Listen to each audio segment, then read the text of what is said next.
दर्शकबिन यो अस्ट्रेलियाको बरुड भन्ने स्थानमा रहेको यो मैचा नेपाली परिकार पाइने यो होटलमा यो म छिर्दैछु दर्शकबिन।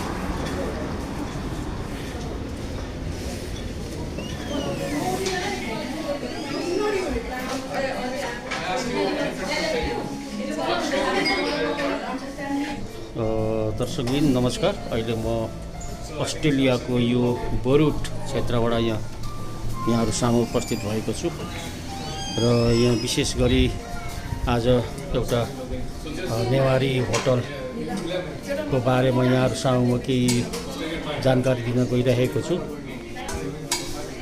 यहाँ चाहिँ तपाईले देख्नुहुँदैछ मैचा र यो चाहिँ अस्ट्रेलियाको यो बरुड क्षेत्रमा रहेको छ यो होटल। यो नेपाली खानाको लागि, नेवारी खानाको लागि एकदम प्रख्यात रहेछ यहाँ र आज हामी यो होटलमा आइपुगेका छौँ। दर्शकबिन नमस्कार। अहिले हामी यो बरुड क्षेत्रको एउटा नेपाली खाना पाइने ठाउँमा हामी उपस्थित भएका छौँ। आउनुहोस् यहाँको यो खाना पाउने ठाउँको सम्पूर्ण केही संक्षिप्तमा हामी कुराकानी गर्न गइरहेका छौँ यहाँका एकजना स्टाफज्यूसँग।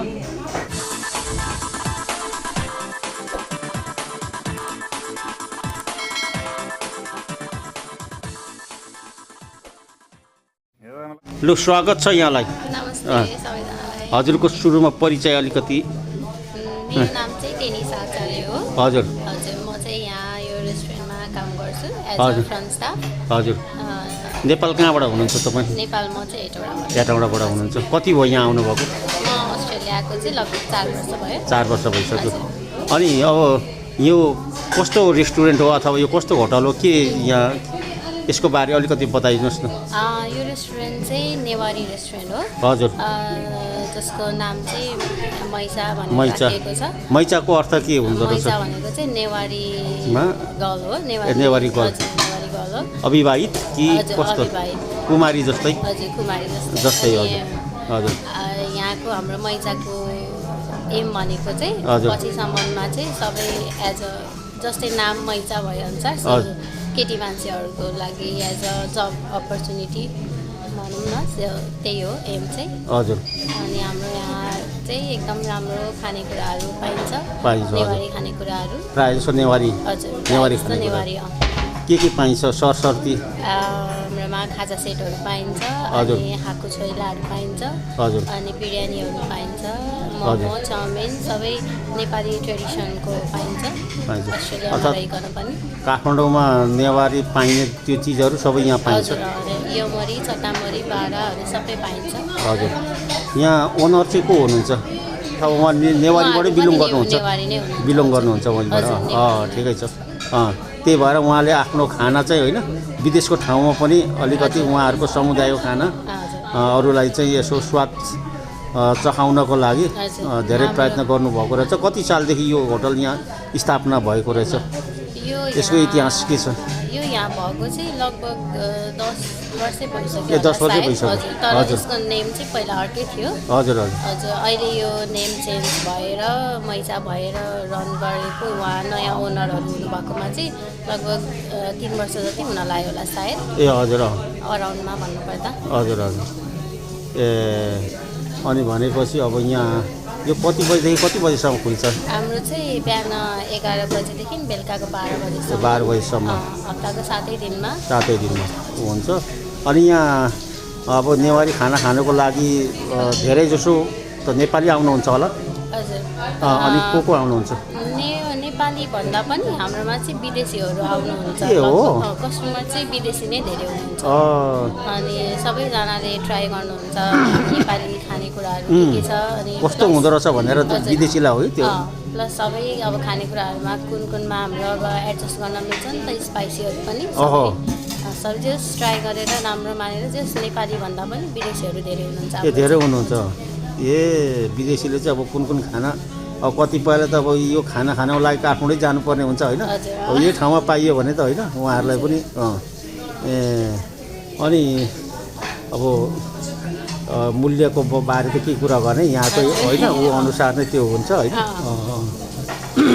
अनि अन्य कुरा केही तपाईँको तर्फबाट केही भन्न छुटेको केही छ यो भन्नै पर्दाखेरि मैले सोध्न बिर्सेको पनि हुनसक्छ कुनै त्यस्तो भएछ अब हाम्रो त्यस्तो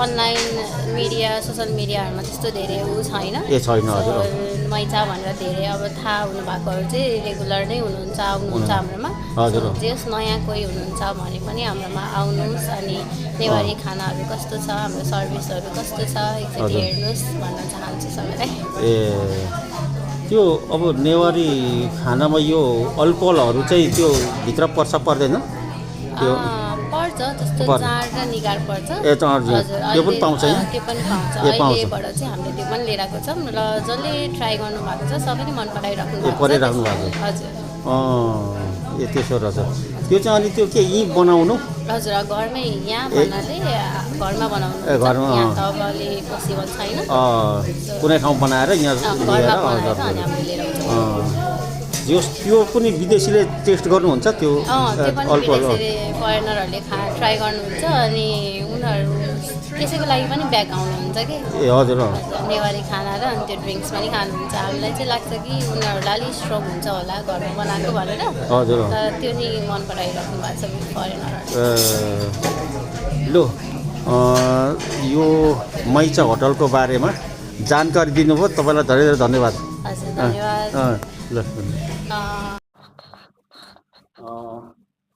दर्शक म यो रुममा आइरहेको छु यो रुम चाहिँ के हो कस्तो हो बताइदिनु त अलिकति यो चाहिँ हाम्रो अब तल जुन पहिलेदेखि रेस्टुरेन्ट थियो त्यसको एज अ स्टोर रुम थियो तर हामीले अब अलि यसलाई चाहिँ अझै राम्रो अलि ठाउँ बनाऊँ भनेर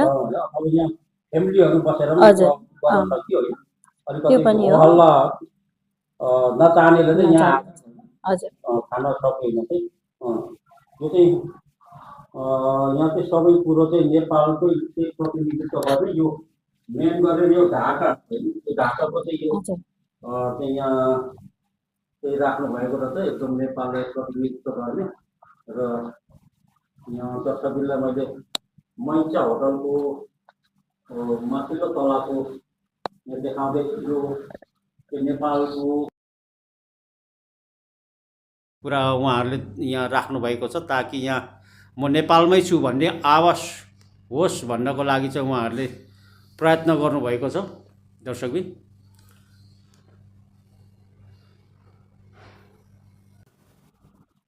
र यहाँ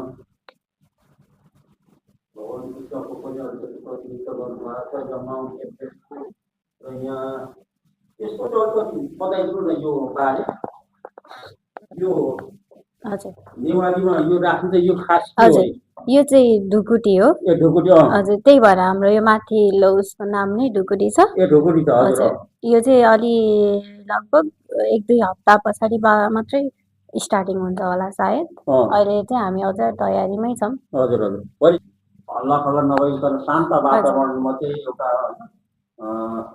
भोजन ग्रहण गर्नको लागि विभिन्न परिकारहरू नेवारी परिकारहरू ग्रहण गर्नको लागि एकदम सुइटेबल ठाउँ होइन पारिवारिक जमघटका साथ यहाँ लिन मिल्ने रहेछ दर्शक यहाँ मैले त्यति देखाएँ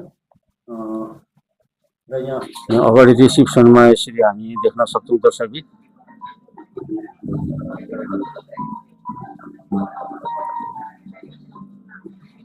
र आज यो होटलमा चाहिँ एकजना हाम्रो छिमेकी बहिनी आइपुग्नु भएको छ र आज यहाँ बहिनीलाई अब होइन एउटा हामीलाई नेपाल जस्तै लाग्यो होइन के छ के कस्तो लाग्यो हामीलाई आज यहाँ भेट हुँदाखेरि मलाई कस्तो लाग्यो रमाइलो लाग्यो हजुर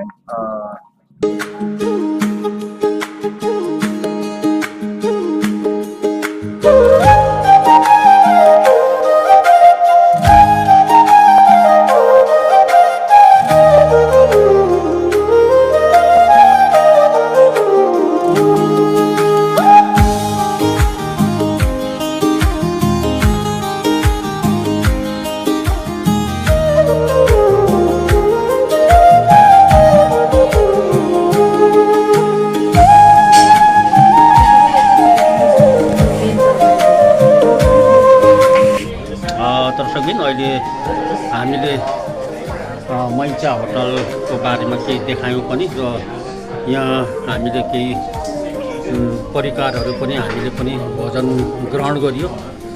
अत्यन्तै स्वादिष्ट, धेरै राम्रो लाग्यो र एउटा बोर्डमुडमा चाहिँ एउटा हाम्रो यादगार यो नेपाली रेस्टुरेन्टको बारे यही रह्यो। हस्त दर्शक, फेरि म तपाईँ सामु फेरि अर्को भिडियोमा आउने नै छु। तबसम्मको लागि सबैलाई नमस्कार।